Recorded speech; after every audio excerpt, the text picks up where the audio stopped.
Hello, everyone. Lisa here. I have something to say. Lisa here. I want to respond today to a video that was posted by the fabulous Shaba, who is one of my favorite YouTubers. She introduced me to something that I hadn't heard about yet, which is the 4B movement. And I'm going to play her intro so that you kind of get an idea what the 4B movement is, but I'm not going to play her whole video because I want you to go to her channel and watch it. I'm all about celebrating creators and leading people to other creators. Then I'll come back for a short little rant and some thoughts of my own. So I hope you enjoy this. It won't be long, but I feel like I have something to say. Hi Peaches, it's Shelba. Welcome back to my channel and thanks for clicking on another video. So the news lately has been fun. I'm also trying to limit my exposure to news and politics as of late due to it being like hugely doom scrolly. If you're doing the same, I do not blame you. There is one thing though that has caught my eye that I thought was kind of worth talking about. And it's the idea of the 4B movement. If you're anything like me, it's a term that the algorithm has been serving quite a lot, and I just couldn't help but look into it. Particularly in the States right now, a wave of women seem to be denouncing men. Not just men, as in refusing to date men, refusing to have lives in any way intertwined with men, in light of how the majority of men in the States have been voting in a way that's disrespectful to women's rights. So hang on. It's more than disrespectful. It is absolutely disgusting, inhumane, and downright dystopian in 2024. This is not on my bingo card. The first thing I saw was this. If I can't have a say over my body medically, No Nut November is going to be no nut ever. 10 out of 10. Gotta love the meme humor. I see you. Sure, typical internet discourse. But then I saw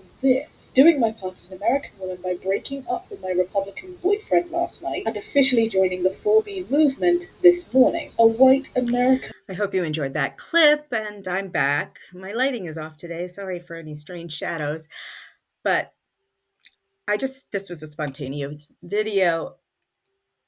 Shaba goes on to talk about both the positives and negatives of this movement, and she and I are in agreement that there could be some things about it that are problematic, including that it's very exclusionary and it's very prohibitive in some ways. But I kept thinking as I was watching the video about the play Lysistrata. And many of you might know it, maybe you don't. In Lysistrata, the women withhold sex to stop a war. And it works. It's humorous. It's whatever. In some ways, I've always enjoyed that play, especially when it's presented with a real feminist perspective. But the reality of that is very different. If we choose to cut ourselves off completely from a portion of society, men, for example, then the problems are just going to get bigger because patriarchy and capitalism and our government systems are all so heavily intertwined that you're just going to get men angrier and angrier, and things are going to get worse. And that is scary. Every day this week, my daughter has been calling me. She's 21 years old. She feels like there's no future, and I'm trying to help her work through it. So I sent her the video, not because I want her to join the movement, but because, like Shaba points out later in her video, I want her to realize that regardless of what governments say, regardless of whatever laws come, regardless of the attitudes of the people who elected a disgusting human being back into office, she still has choices about her body, her life, and I will support those choices forever. And I will support the choices of any other person who's struggling because of the changes that are coming. I don't think the solution is separation, is full separation. I commend any woman who walks away from their Trump voting boyfriend right now. Bravo, you do you. That's a great choice. But to say you will never get into a relationship again is truly, truly problematic because we cannot build change unless we work together to do it. And there are good men out there.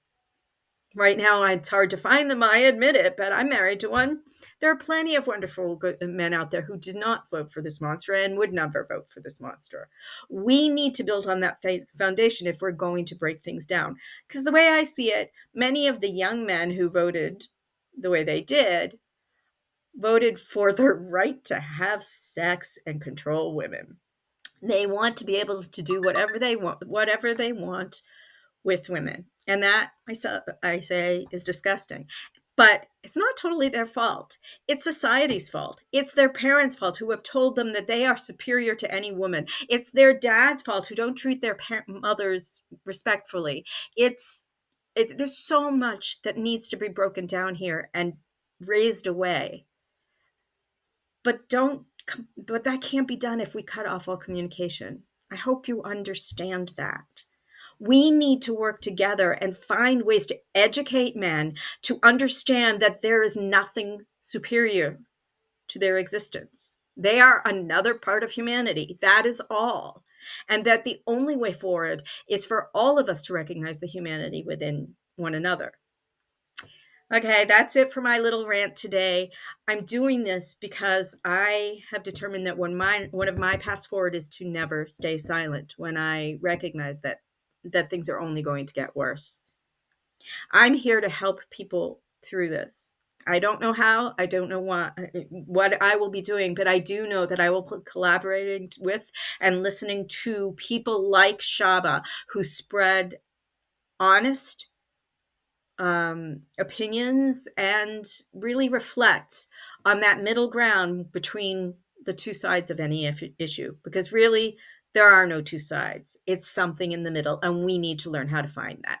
So thank you, Shaba, for inspiring this video, and I hope all of you will go and watch the full video that she created. I'll include the link below, and like or follow me if you want to hear more from me. And let's figure this out together. Bye.